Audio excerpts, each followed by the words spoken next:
প্রিয় ছাত্রছাত্রীরা, AP education বাংলায় তোমাদের আবারও একবার স্বাগত এবং অভিনন্দন জানাই। আমি তোমাদের সঙ্গে রয়েছি অর্ক স্যার। আর আজকে আমি আলোচনা করব দ্বাদশ শ্রেণীর থার্ড সেমিস্টারের অত্যন্ত গুরুত্বপূর্ণ একটি কবিতা। আজ আমরা এমন এক কবিতা নিয়ে আলোচনা করব যা পড়ার পর তোমাদের মনে হবে প্রেম প্রেম কেবল ব্যক্তিগত সুখ নয়, বরং এক বিশাল সামাজিক শক্তি। আমরা আজ পড়ব বিখ্যাত সেই চিলিয়ান কবি পাবলো নেরুদা রচিত এবং আমাদের প্রিয় কবি শক্তি চট্টোপাধ্যায় অনুদিত কবিতা তার সঙ্গে। ছাত্রছাত্রীরা, তোমরা পাবলো নেরুদা বলতে বুঝতেই পেরেছো, আমরা পড়ে এসেছি ক্লাস 10-এ। সেই নেরুদা মূলত স্প্যানিশ ভাষায় এই কবিতাটি লিখেছিলেন, যার নাম হচ্ছে কন এলা, CONELLA। এটি 1958 সালে প্রকাশিত হয় তার বিখ্যাত কাব্যগ্রন্থ এক্সট্রাভাগারিয়া। সেই এক্সট্রাভাগারিয়ারই অন্তর্গত এই কন এলা কবিতা। বাংলায় শক্তি চট্টোপাধ্যায় যখন এটি অনুবাদ করলেন, তখন তা পাবলো নেরুদার শ্রেষ্ঠ কবিতা সংকলনে স্থান পায়। তো মনে রাখবে, শক্তি চট্টোপাধ্যায়ের এই অনুবাদ নেরুদার সেই জাদুকরী দ্রোহকে আমাদের একদম ঘরের কাছের করে তুলেছে। তাহলে আজকে আমরা পড়ব, কি পড়ব? তার সঙ্গে, পাবলো নেরুদা রচিত শক্তি চট্টোপাধ্যায় অনুদিত কবিতা তার সঙ্গে। তোমরা যারা ইতিহাস পড়েছ, তোমরা জানো যে 1936 সালের দিকে যদি আমরা যাই, তাহলে দেখবে 1936 সালের কথা যদি পড়ি বা বলি, তাহলে স্পেনে তখন চলছে ভয়াবহ গৃহযুদ্ধ। নেরুদা তখন স্পেনের মাদ্রিদে চিলির কনসাল বা দূত হিসেবে তিনি আছেন। আর তখন চারিদিকে ফ্যাসিবাদী শক্তির আস্ফালন।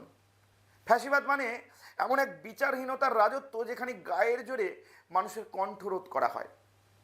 এই যুদ্ধের আগুনে নেরুদা তার সবথেকে প্রিয় বন্ধু লোরকাকে হারিয়েছিলেন। লোরকাকে তোমরা তো জানো, ধর্ম কবিতায় আমরা লোরকার সম্পর্কে জেনেছি। সেই লোরকা প্রিয় বন্ধু, কবি বন্ধু লোরকাকে তিনি হারিয়েছিলেন। ঠিক এই চরম অস্থিতিশীল সময়ে তার পাশে ছিলেন তার স্ত্রী ডেলিয়া দেল কারিল।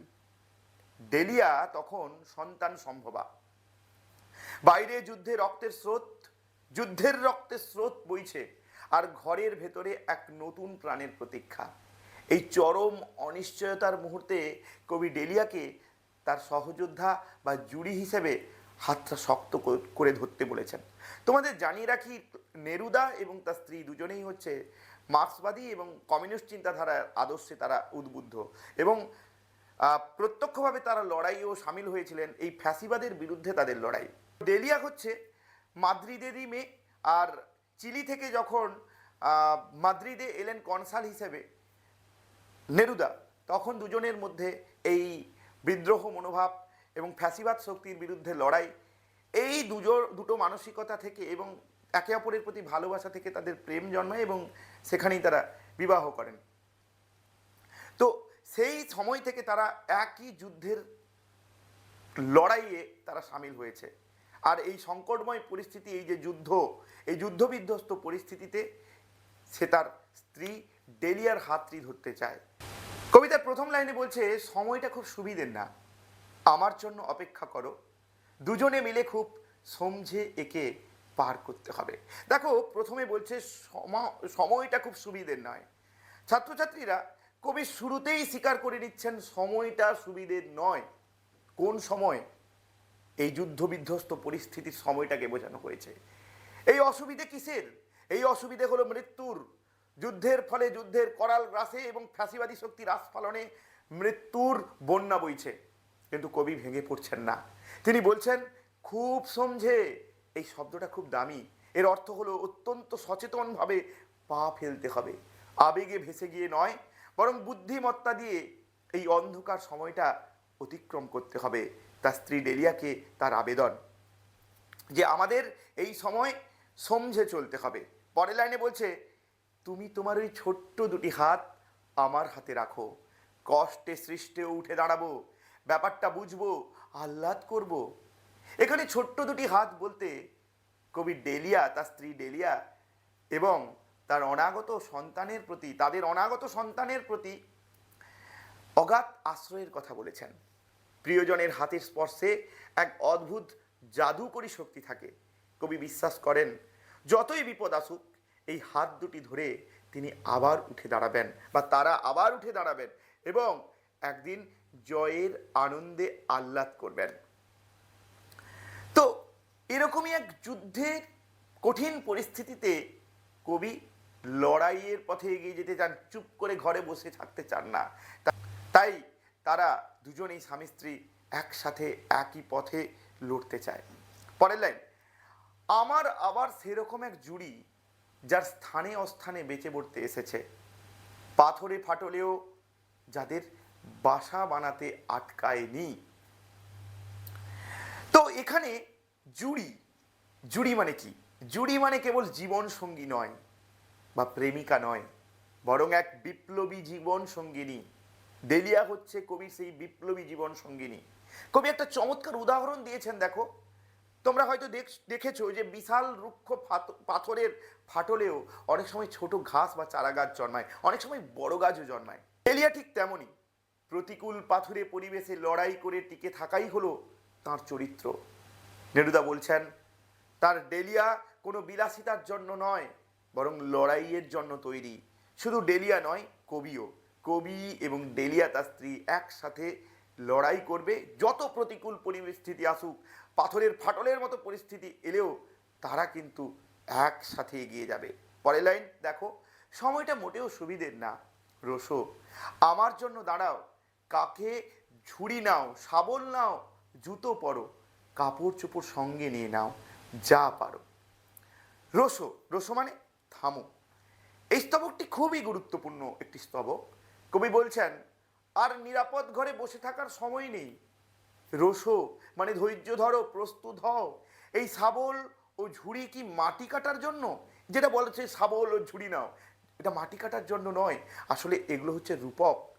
যুদ্ধের ফলে সমাজে যে পচন ধরেছে, যে ধ্বংসস্তূপ জমেছে, তা সরাতে হলে ঝুড়ি আর শাবল অর্থাৎ কঠোর পরিশ্রমের অস্ত্র হাতে নিতে হবে। বিলাসিতা ত্যাগ করে মজবুত জুতো পরে লড়াইয়ের পথে নামার প্রস্তুতি নিতে বলেছেন কবি পাবলো নেরুদা তার স্ত্রী ডেলিয়াকে। এরপরের স্তবকে আমরা দেখব প্রেমের এক নতুন সংজ্ঞা আর আগুনের শপথ। হ্যাঁ, পরের লাইনে বলছে দেখো, এখন আমাদের একে অপরকে লাগবে শুধু কার্নেশন ফুলের জন্যে না, মধু তালাসের জন্যেও না। কার্নেশন ফুল ইউরোপের একটা শান্তির ফুল বা রোমান্টিকতার নিদর্শন এই ফুল।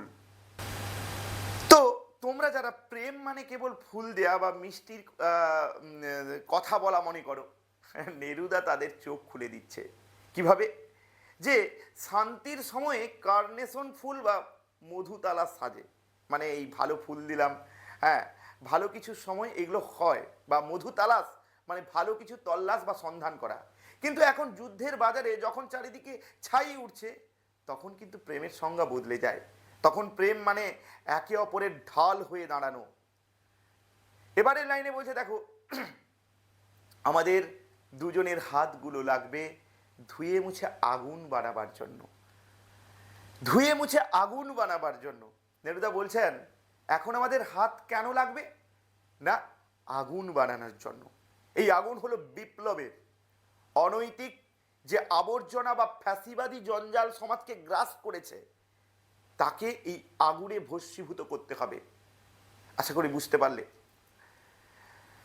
এরপরে মানে যেটা কবি বলতে চাইছেন, যে এই ফ্যাসিবাদী শক্তির আস্ফালন, তারা যেটা বলবে সেটাই করতে হবে।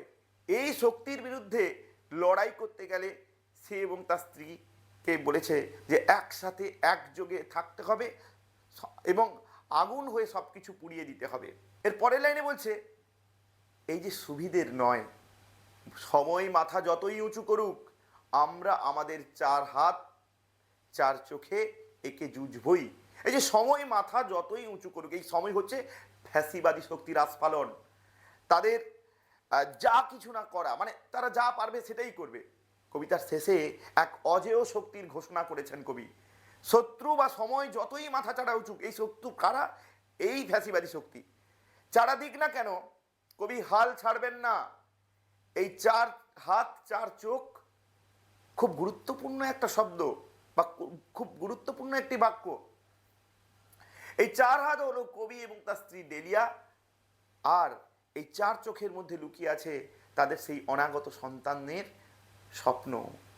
অর্থাৎ বর্তমান প্রজন্ম আর ভবিষ্যৎ প্রজন্মের সম্মিলিত শক্তি যখন এক হয়, তখন পৃথিবীর কোনো অন্ধকার শক্তি আমাদের দাবিয়ে রাখতে পারে না। কিন্তু প্রিয় ছাত্রছাত্রীরা, এই কবিতা আমাদের শেখায় যে জীবন যতই কঠিন হোক না কেন, যে প্রিয়জনের হাত ধরে থাকলে সব বাধা জয় করা সম্ভব। তোমরা যারা থার্ড সেমিস্টার দেবে, ভালো করে কবিতাটা কিন্তু পড়ো, বারবার পড়ো, দরকার হলে মুখস্থও করে নাও, কারণ এইখান থেকে প্রশ্ন কিন্তু খুঁটিয়ে খুঁটিয়ে আসবে। তো এই কবিতার নামকরণের মধ্যে দিয়ে আমাদের একটা জিনিস বোঝায় যে সময়ের সংকট যতই আসুক না কেন, আমাদের একসাথে একইভাবে লড়াই করতে হবে। তো আশা করি তোমরা বুঝতে পেরেছো কবিতাটি। যদি কবিতাটি বুঝতে পারো অবশ্যই কমেন্ট করে জানাবে, আর ভালো লাগলে লাইক আর বন্ধুদের একটু শেয়ার করে দেবে। আর এখান থেকে মক টেস্ট আসছে, তো ততক্ষণে ভালো থেকো, সবাইকে ভালো রেখো, আর কবিতাটা বারবার পড়ো, আর মক টেস্টগুলো ভালো করে দাও। যারা চ্যানেলে নতুন এসছো অবশ্যই চ্যানেলটিকে সাবস্ক্রাইব করে রাখো। টাটা বাই বাই, দেখা হচ্ছে নতুন কোনো ভিডিওতে।